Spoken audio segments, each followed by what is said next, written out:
जी अस्सलाम वालेकुम, क्या हाल है? सब लोग खैरियत से हैं। डोनाल्ड ट्रंप ने पाकिस्तान की एक और फेवर कर दी और उस फेवर के बाद इंडिया के अंदर एक कोहराम बरपा है। बल्कि ऐसा लगता है जैसे डोनाल्ड ट्रंप ने पूरे इंडिया के ऊपर एक बहुत बड़ा बम गिरा दिया है और पूरा मुल्क इस वक्त सख्ते के आलम में है।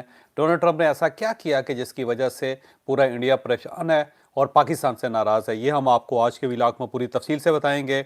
और इसके साथ साथ पाकिस्तान फ़िज़ाइया ने एक और एजाज़ हासिल किया और अब ये इंटरनेशनल एजाज़ है। बड़े अरसे बाद पाकिस्तान की फ़िज़ाइया को ये एजाज़ मिला। अब ये एजाज़ क्यों मिला, कैसे मिला और पाक फ़िज़ाइया इसके ऊपर क्या रिस्पॉन्ड कर रही है, ये भी हम आपको आज के व्लॉग में पूरी तफसील से बताएंगे। और एक हैरानकुन वाक़या ये हुआ कि पाकिस्तान तहरीक-ए-इंसाफ ने पाकिस्तान मुस्लिम लीग नून के साथ इत्तेहाद कर लिया, लेकिन सिर्फ पाकिस्तान मुस्लिम लीग नून नहीं बल्कि पाकिस्तान पीपल्स पार्टी और उसके साथ साथ JUI। अब ये समझ नहीं आ रही कि ऐसा क्या हुआ कि JUI के साथ भी इत्तेहाद करना पड़ गया, पाकिस्तान पीपल्स पार्टी के साथ भी और पाकिस्तान मुस्लिम लीग नून के साथ भी। और ये इत्तेहाद क्यों किया गया और क्या मजबूरी है गंडापुर साहब की और PTI की, ये भी हम आपको आज के व्लॉग में पूरी तफसील से बताएंगे। गंडापुर साहब के नाकाबिले ज़मानत वारंट जारी हो चुके हैं, क्या अब इनकी गिरफ्तारी होगी या नहीं होगी, ये भी आपको इसी व्लॉग में बताया जाएगा। और कोस्तान स्कैंडल जो है 40 अरब रुपए का सबसे बड़ा स्कैंडल खैबर पख्तूनख्वा का, उसके अंदर 9 लोग गिरफ्तार हो चुके हैं। अब इसके बाद किसकी बारी है, ये भी आपको इसी व्लॉग में बताया जाएगा। लेकिन व्लॉग की तरफ जाने से पहले मेरी आपसे रिक्वेस्ट है कि चैनल को सब्सक्राइब ज़रूर कीजिएगा और ये जो बेल आइकन है उसको ज़रूर प्रेस करें ताकि नोटिफिकेशन आपको मिलता रहे। और ये याद रखें कि हर अच्छी बात सदका जारिया होती है। अगर आपको ये व्लॉग अच्छा लगे तो किसी न किसी के साथ ज़रूर शेयर कीजिएगा। और हमने अपना कॉलम 0 पॉइंट अब ऑडियो फॉर्म में लॉन्च कर दिया है। आप इस लिंक पर क्लिक करके अब हमारा कॉलम सुन भी सकते हैं। और साथ ही हमने आपके लिए एक व्हाट्सएप कम्युनिटी भी क्रिएट की है। आप डिस्क्रिप्शन में जाइए और वहाँ पर मौजूद एक लिंक होगा, उस लिंक को टच कीजिए ताकि आपको ताज़ा तरीन खबरें मिलती रहें। हम सबसे पहले खैबर पख्तूनख्वा के सबसे बड़े स्कैंडल की तरफ आते हैं। कोस्तान स्कैंडल इसको कहते हैं और ये स्कैंडल है बड़ा खौफनाक। 40 अरब रुपए का स्कैंडल है और इसके अंदर बाकायदा जाली स्कीमें बना के गवर्नमेंट के जो चेक्स थे उसको फॉरवर्ड करके उसको बाकायदा मुख्तलिफ अकाउंटों में डाल के 25 अरब रुपए का गबन हो गया। जो 25 अरब रुपए के तो असासे दरियाफ्त हो गए हैं, जबकि ये टोटल 40 अरब रुपए का है। और उसके अंदर नैब धड़ाधड़ लोगों को गिरफ्तार करती चली जा रही है। अब तक 9 लोग गिरफ्तार हो चुके हैं, जिसमें से कुछ लोग जिनके नाम मैं आपके सामने रखता हूँ। सबसे पहले एक शफीकुर रहमान कुरैशी साहब गिरफ्तार हुए हैं और ये डिस्ट्रिक्ट अकाउंट्स ऑफिसर हैं और इन्हीं के दस्तखतों से ये पैसे दाएं से बाएं होते रहे। उनके साथ मोहम्मद रियाज हैं, ये साबिक कैशियर हैं और डमी कॉन्ट्रैक्टर थे। ये बैंक के अंदर कैशियर थे और साथ साथ इन्होंने एक कंस्ट्रक्शन कंपनी बनाई हुई थी और ये कॉन्ट्रैक्टर भी थे गवर्नमेंट के और डमी थे, क्योंकि इनका कोई ख़ास काम नहीं था किसी जगह पे भी। और जो फर्म इन्होंने बनाई थी उसका कोई प्रोफाइल नहीं था, उसने कोई काम नहीं किया था। तो मोहम्मद रियाज साहब कैशियर भी रहे हैं बैंक के अंदर, खुद ही नोट गिनते रहे हैं और ख़ुद ही अपने खाते में नोट डालते रहे हैं और इसके साथ साथ ये डमी कॉन्ट्रैक्टर भी रहे हैं। इसके साथ साथ एक फजल हुसैन साहब हैं, ये ऑडिटर हैं AG ऑफिस के अंदर पेशावर में। और इन्होंने जब ये सारे चेक फॉरवर्ड होते थे तो ये उसको साइन कर देते थे और इसके तो ऊपर कोई ऑब्जेक्शन नहीं लगाते थे, जबकि इनको पता था कि ये सब सारा काम डमी है और किसी जगह पे भी इसका कोई रिकॉर्ड नहीं है। लेकिन फजल हुसैन साहब क्योंकि इन सब के साथ मिले हुए थे इसलिए वो इसको साइन करते चले गए और ये प्रोसेस होता रहा। इनके साथ साथ एक ताहिब तनवीर साहब भी हैं, ये साबिक मैनेजर है बैंक के अंदर और ये उन अकाउंट में से 77 अकाउंट्स में से एक बैंक है जिसके पास तकरीबन 30 से 32 अकाउंट थे। और ये मैनेजर साहब को पता था इस सारे खेल का कि इसके अंदर हो क्या रहा है और ख़ुद ये उसके स्टेक होल्डर भी थे, ख़ुद भी ये उससे पैसे खींचते रहे हैं। इसके साथ साथ दुराज खान साहब हैं, ये ठेकेदार हैं और ये एक छोटे से ठेकेदार हैं जिन्होंने ज़िंदगी में कभी को बड़ा काम नहीं किया, लेकिन गवर्नमेंट ने इनको खरबों रुपए के अरबों रुपए के प्रोजेक्ट्स दिए हैं। और जो खरबों रुपए के प्रोजेक्ट्स हैं वो भी आने वाले दिनों में आपके सामने आएंगे तो आप हैरान ही रह जाएंगे। लेकिन ये कोस्तान स्कैंडल के अंदर भी अरबों रुपए के ठेके ले चुके हैं।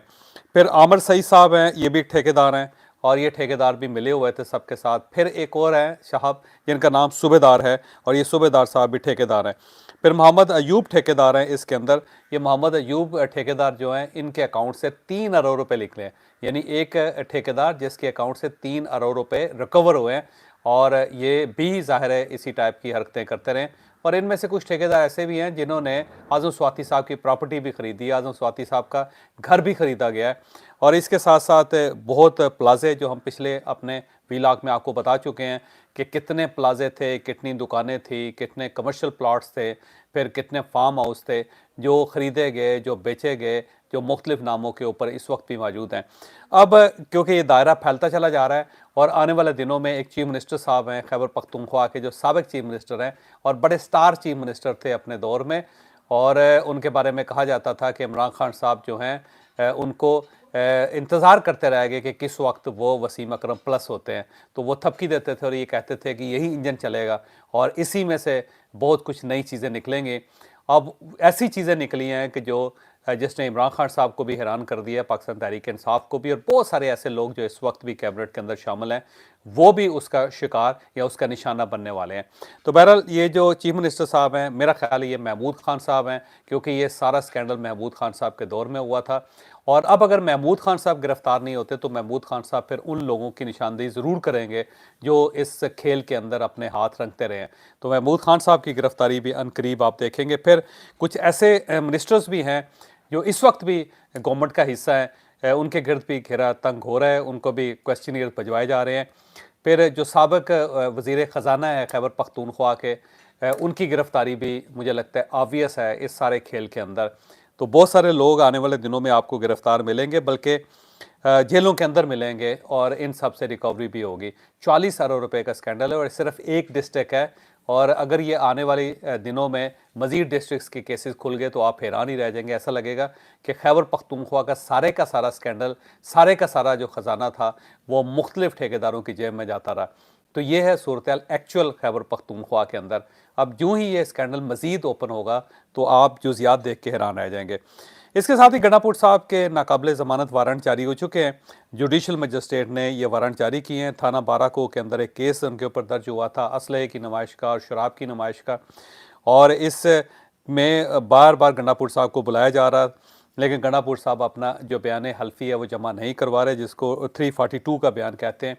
यानी उन्होंने अदालत में आना है और आके उन्होंने अपना बयान रिकॉर्ड करवाना है, जिसके अंदर उन्होंने साबित करना है कि मैं बेगुनाह हूँ और मुझे बिला वजह गिरफ़्तार किया गया और ये केस मेरे ख़िलाफ़ बनाया गया है जबकि मैं बेगुनाह लेकिन वो अदालत में पेश नहीं हो रहे। तो अब 21 जुलाई तक का टाइम दिया गया उन्हें कि 21 जुलाई को वो पेश हों, और ज़ाहिर है वो पेश नहीं होंगे, और उसके साथ ही इनके नाकाबिले ज़मानत वारंट जारी किया गया है और पुलिस को कहा गया है कि 21 जुलाई तक इन्हें गिरफ़्तार करके अदालत में पेश किया जाए। मेरी अपनी इंफॉर्मेशन ये है कि 21 जुलाई को गंडापुर साहब खुद ही पेश हो जाएंगे और अदालत के सामने अपने आप को सरेंडर कर देंगे, जिसके बाद उनका 342 का बयान लेके उन्हें छोड़ दिया जाएगा और फिर उन्हें अगली तारीख दे दी जाएगी। नेक्स्ट टाइम उन्हें कहा जाएगा कि आप अदालत के सामने बाकायदा एक सीरियस किस्म का एक एटीट्यूड रखें, नॉन सीरियस एटीट्यूड आपका बर्दाश्त नहीं किया जाएगा, तो वार्निंग दे के उन्हें छोड़ दिया जाएगा। लेकिन अब गंडापुर साहब पेश होंगे, क्योंकि अगर गंडापुर साहब पेश नहीं होते तो इस्लामाबाद के अंदर किसी वक्त में उन्हें गिरफ्तार कर लिया जाएगा, या फिर वो रावलपिंडी के अंदर भी आते हैं तो वहाँ से भी गिरफ्तार करके इन्हें इस्लामाबाद पहुँचा दिया जाएगा और कहा जाएगा कि ले जी आपका मुजरम हाजिर है। तो गंडापुर साहब के लिए मुश्किल वक्त आ रहा है। इसके साथ साथ पाकिस्तान तहरीक इंसाफ ने खैबर पख्तूनख्वा के अंदर पाकिस्तान मुस्लिम लीग नून, पाकिस्तान पीपल्स पार्टी और JUIF के साथ एक समझौता कर लिया, और ये बड़ा दिलचस्प समझौता है। अगर आप थोड़ा सा पीछे जाएं तो खैबर पख्तूनख्वा के अंदर, क्योंकि इस वक्त सेनेट के इलेक्शंस होने हैं, 21 जुलाई को इलेक्शन है, और उसमें पाकिस्तान तहरीक इंसाफ के कुछ लोग हैं जो आज़ाद हैसियत से खड़े हुए हैं, और कुछ को पिछली मरतबा पाकिस्तान तहरीक इंसाफ ने वोट दिया, टिकट दिया था और टिकट दे के उनको खड़ा किया था। लेकिन अब वो क्योंकि मुनारफ हो गए हैं या पार्टी उनसे नाराज़ है, तो पार्टी उनसे अपना टिकट वापस लेना चाहती है, और पार्टी चाहती है कि ये इलेक्शन ना लड़ें, क्योंकि अगर वो इलेक्शन लड़ते हैं तो बहुत सारे वोट्स को वो ख़राब करेंगे और पार्टी नहीं चाहती कि वोट्स डैमेज हों। तो पार्टी का ख्याल ये है कि उन्हें फौरी तौर पर ये वापस ले लेना चाहिए, अपना टिकट वापस कर देना चाहिए और इलेक्शन में खड़ा नहीं होना चाहिए। लेकिन वो लोग टिकट सरेंडर करने के लिए तैयार नहीं हैं, और उनका कहना है कि हम क्योंकि इलेक्शन में खड़े हो चुके हैं तो अब हम वापस अपना फ़ैसला नहीं लेंगे। तो इस पे पाकिस्तान तहरीक इंसाफ खासी परेशान है, क्योंकि अगर वो लोग खड़े हो जाते हैं और वो लोग वोट तोड़ते हैं तो फिर पाकिस्तान तहरीक इंसाफ के बहुत सारे सेनेटर जो हैं वो कामयाब ही नहीं हो सकेंगे, जिसका ज़ाहिर पार्टी को नुकसान है। तो पार्टी ये चाहती है कि उनके टिकट वापस हों या फिर वो इलेक्शन ना लड़ सकें। अब ये सूरत-ए-हाल इस टाइप की हो चुकी है कि अगर वो वापस टिकट नहीं लेते या वापस टिकट नहीं देते तो फिर क्राइसिस पार्टी के लिए ज़्यादा खौफनाक हो जाएगा। लिहाजा मजबूरन गंडापुर साहब ने फैसला किया है कि पाकिस्तान मुस्लिम लीग नून, पाकिस्तान पीपल्स पार्टी और JUIF के साथ मिल के इनके खिलाफ इलेक्शन लड़ा जाए। तो एक नया सियासी इत्तेहाद बन रहा है जो सिर्फ सेनेट के इलेक्शंस तक होगा और वो भी चंद सीटों तक महदूद होगा, और उसका मकसद ये होगा कि वो लोग जो पाकिस्तान तहरीक इंसाफ के मुनहरफ कारकुन हैं या वो इलेक्शन लड़ना चाहते हैं तो उनका रास्ता रोका जाए। तो ये अजीब सी बात है कि एक साइड पे आप इनको चोर समझते हैं, इनको लुटेरा समझते हैं, और आप बार बार ये कहते हैं कि इनके साथ कुछ समझौता नहीं होगा, बल्कि इमरान खान साहब भी ये कहते हैं और गंडापुर साहब भी कहते हैं कि इन लोगों की कोई हैसियत नहीं है। पाकिस्तान मुस्लिम लीग नून और पाकिस्तान पीपल्स पार्टी बिल्कुल पावरलेस किस्म के लोग हैं और इनके साथ मुज़ाकरात नहीं करेंगे, इनके साथ बैठेंगे नहीं, और अगर हमने मुज़ाकरात करने हैं तो हमने सिर्फ और सिर्फ इस्टेब्लिशमेंट के साथ करने हैं। तो एक साइड पर आप सिर्फ इस्टेब्लिशमेंट को स्टेक होल्डर समझते हैं और साथ ही आप किसी पॉलिटिकल पार्टी को इस काबिल नहीं समझते कि आप उनके साथ समझौता कर सकें या उनके साथ बैठ सकें या उनके साथ गुफ्तगू कर सकें या उनके साथ मुज़ाकरात कर सकें। लेकिन जब आपको अपनी स्किन का मसला बनता है, जब आपको अपना इशू बन जाता है, तो आप उन्हीं चोर पार्टियों के साथ बैठ भी जाते हैं, उनके साथ समझौता भी कर लेते हैं और साथ साथ पूरी कोशिश करते हैं कि आप उनके साथ मामलात को सेटल करें। तो ये चीज़ साबित करती है कि ये सारी गेम, ये सारा खेल जो है ये सिर्फ और सिर्फ इक़्तिदार का है। अगर इक़्तिदार का मसला हो तो सब लोग इकट्ठे हो जाते हैं, जिसमें पाकिस्तान मुस्लिम लीग नून, पाकिस्तान पीपल्स पार्टी, JUI और साथ ही पाकिस्तान तहरीक इंसाफ। और अगर अपना फ़ायदा हो तो पाकिस्तान तहरीक इंसाफ उन लोगों के साथ भी बैठ जाती है जिनको वो चोर समझते हैं, जिनको लुटेरा समझते हैं और जिनके बारे में इनका ख्याल ये है कि ये लोग पाकिस्तान के असल मसाइल हैं। लेकिन बैठना पड़ता है, तो इससे आप अंदाज़ा लगाएं। मुझे लगता है कि आने वाले दिनों में जब ज़रा स्किन ज़्यादा गर्म हो गई या हालात ज़्यादा ख़राब हो जाएंगे तो इन्हीं लोगों के साथ ये एक बड़ा ग्रैंड अलायंस भी करने के लिए पार्टी तैयार हो जाएगी, क्योंकि सारा का सारा खेल जो है वो इक़्तिदार का है। अगर इमरान खान साहब को या पाकिस्तान तहरीक इंसाफ को इक़्तिदार में आने का मौका मिले तो ये जरदारी साहब के साथ भी बैठ जाएंगे, ये नवाज शरीफ साहब के साथ भी बैठ जाएंगे और मौलाना फजलुर रहमान साहब के पीछे नमाज़ पढ़ते हुए भी इनको ज़्यादा देर नहीं लगेगी।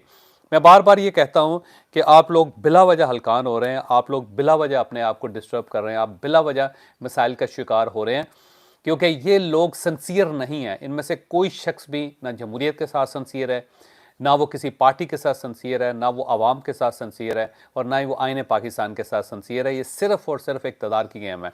ये सब लोग इक़्तिदार हासिल करना चाहते हैं और उसके लिए सब कुछ करने के लिए तैयार हैं। इवन अगर इनको नाली के अंदर हाथ डाल के भी कोई चीज़ उठानी पड़े तो ये उठा लेंगे, क्योंकि लेकिन उसके बाद इंश्योर होना चाहिए कि इक़्तिदार मिलेगा। तो इक़्तिदार के लिए किसी लेवल पे भी चले जाते हैं। अब देख लें, वही गंडापुर है जो चंद दिन पहले गालियाँ दे रहे थे पाकिस्तान मुस्लिम लीग नून की क़यादत को। मौलाना फजलुर रहमान साहब के बारे में उन्होंने लाहौर में बैठ के क्या क्या नहीं कहा, लेकिन अब वो मौलाना फजलुर रहमान साहब से मुलाकात भी करेंगे और मौलाना फजलुर रहमान साहब तक अपने लोग भी भेजेंगे और उनको तैयार करेंगे जी कि सेनेट की चंद नशिस्तें जो खैबर पख्तूनख्वा के अंदर हैं और हमारे लोग आपको भी ख़राब कर रहे हैं या हमें भी ख़राब कर रहे हैं, तो उनका रास्ता रोकने के लिए हम इकट्ठे चलते हैं। साथ साथ वो पाकिस्तान मुस्लिम लीग नून की क़यादत से भी रब्ता करेंगे, पाकिस्तान पीपल्स पार्टी के साथ भी रब्ता करेंगे। मुझे लगता है कि फैसल करीम कुंडी साहब के साथ बैठने के लिए भी वो तैयार हो जाएंगे। तो ये है रियलिटी, ये है हकीकत, ये है असल चेहरा। तो आवाम को चाहिए कि इन असल चेहरों पर तवज्जो दें ताकि इनको अंदाज़ा हो कि जिन चीज़ों को वो ज़्यादा सीरियस ले रहे हैं वो सीरियस हैं नहीं, वो सिर्फ़ और सिर्फ एक खेल है और वो खेल इक़्तिदार का खेल है। इसके साथ साथ जनाब पाकिस्तान एयरफोर्स की तरफ आते हैं। पाकिस्तान एयरफोर्स ने आज एक और एजाज़ हासिल कर लिया। बरतानिया के अंदर रॉयल इंटरनेशनल एयर टैटू था और ये बेसिकली एयर शो है और इंग्लैंड के अंदर, बरतानिया के अंदर एयर शोज़ होते रहते हैं और उसके अंदर वो तमाम ममालिक शरीक होते हैं जो कभी बरतानिया के ज़ेर असर थे या वो कॉमनवेल्थ के का हिस्सा हैं, दौलत मुश्तरका का हिस्सा हैं। तो पाकिस्तान एयरफोर्स को बड़े मुद्दत बाद इस एयर शो में जाने का इत्तफाक हुआ और आज पाकिस्तान ने वहाँ 2 एजाज़ भी हासिल किए। एक तो C-130 हरकुलिस जो है उसको ट्रॉफ़ी मिली है, जो पाकिस्तान के लिए बड़े एजाज़ की बात है। जब पाकिस्तान की अनाउंसमेंट हो रही थी तो हाल में मौजूद तमाम लोगों ने खड़े होकर तालियां बजाई और पाकिस्तान को मुबारकबाद पेश की। इसके साथ साथ JF-17 जो है उसको भी एक एजाज़ दिया गया है और इसके 3 एजाज़ात हैं। एक तो एजाज़ ये है कि JF-17 पाकिस्तान से लेकर बरतानिया तक नॉन स्टॉप ये चला है और एयर फ्यूलिंग जो इसकी है वो एयर के अंदर हुई है, यानी कि पेट्रोल इसके अंदर जो डाला गया है वो फ्यूलिंग एयर के अंदर हुई है। تو اس سے آپ اندازہ لگائیں کہ اس کی ایکوریسی کا کہ یہ کسی بھی بڑے سے بڑے ملک کا جو بڑے سے بڑا طیارہ ہے اس کا مقابلہ کر سکتا ہے.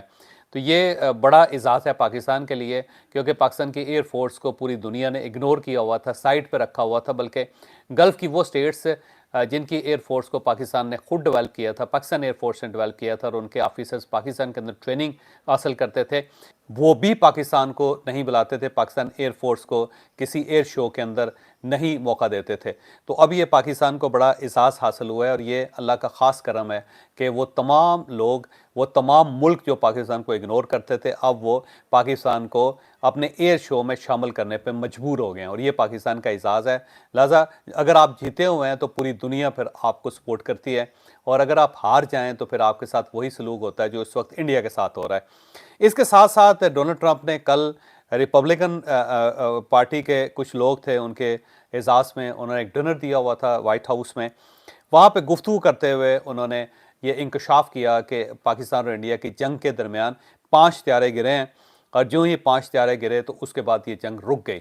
تو انہوں نے 5 طیاروں کے گرنے کو تسلیم کر لیا، بلکہ انہوں نے کہا کہ 4 یا 5 طیارے تھے، پھر انہوں نے کہا کہ نہیں 5 طیارے تھے جو گرے، اور اس کے بعد اس جنگ کا سارا سلسلہ رک گیا. تو ڈونلڈ ٹرمپ کی طرف سے جب پاکستان کو سپورٹ ملی ہے، اور وہ سچ جو انڈین ایئر فورس نہیں بول رہی پوری طرح، وہ سچ جو انڈین گورنمنٹ نہیں بول رہی پوری طرح، اور وہ سچ جو انڈین فوج نہیں بول رہی پوری طرح، اسے ڈونلڈ ٹرمپ نے تسلیم کر لیا ہے. اور جو ہی اس نے تسلیم کیا تو اس کے ساتھ ہی انڈیا کے اندر کوہرام برپا ہو گیا، اور وہاں پہ باقاعدہ لوگوں نے احتجاج کرنا شروع کر دیا کہ ڈونلڈ ٹرمپ ہوتے کون ہیں کہ انڈیا کے بارے میں اس طرح انکشاف کریں اور پاکستان کو اس طرح اوپنلی سپورٹ کرنا شروع کریں. یہ ذہن میں رکھیں کہ پاکستان نے سب سے پہلے کلیم کیا تھا کہ ہم نے رافیل طیارے گرائے ہیں، بلکہ 3 رافیل طیاروں کا پاکستان نے ذکر کیا تھا، اور اس کے بعد پھر رافیل طیارے بنانے والی کمپنی نے تسلیم کر لیا تھا کہ ہمارا کم از کم ایک طیارہ جو ہے گرا ہے، یعنی کم سے کم مطلب یہ ہے کہ ایک سے زیادہ طیارے رافیل جو ہیں گرے ہیں. اور اس کے بعد پھر دوسرے ممالک نے بھی تسلیم کر لیا کہ پاکستان نے طیارے گرائے ہیں. پھر بہت سارا انٹرنیشنل میڈیا آیا، اس نے بھی تسلیم کیا کہ 5 طیارے انڈیا کے گرے ہیں، بلکہ انڈین یوٹیوبرز نے بھی تسلیم کیا کہ اتنا نقصان انڈیا کا ہوا ہے. کچھ فوٹیجز جو ہیں وہ بھی ریلیز کی گئی تھی، لیکن انڈیا سے تسلیم نہیں کر رہا تھا، جبکہ پوری دنیا مان رہی تھی کہ انڈیا کا بڑا لاس ہوا. بلکہ یہ تک کہا گیا کہ 3 دن کے لیے انڈین ایئر فورس پیرالائز ہو گئی تھی، اور کسی جگہ پہ وہ نظر نہیں آ رہی تھی. انہوں نے اپنے طیارے سینٹر کے اندر شفٹ کر لیے تھے.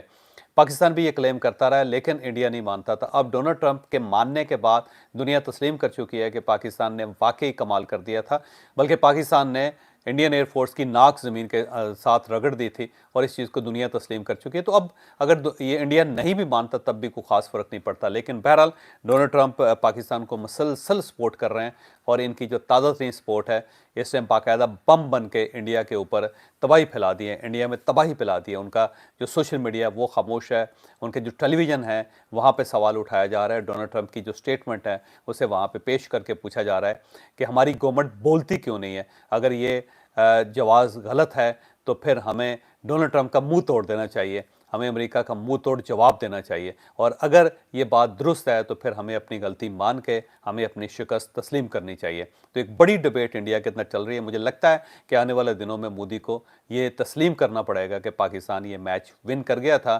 پاکستان جیت گیا تھا، اور ہم سب ہار گئے تھے. مجھے اجازت دیجیے، اگلے ولاگ میں ملاقات ہوگی. پاکستان زندہ باد.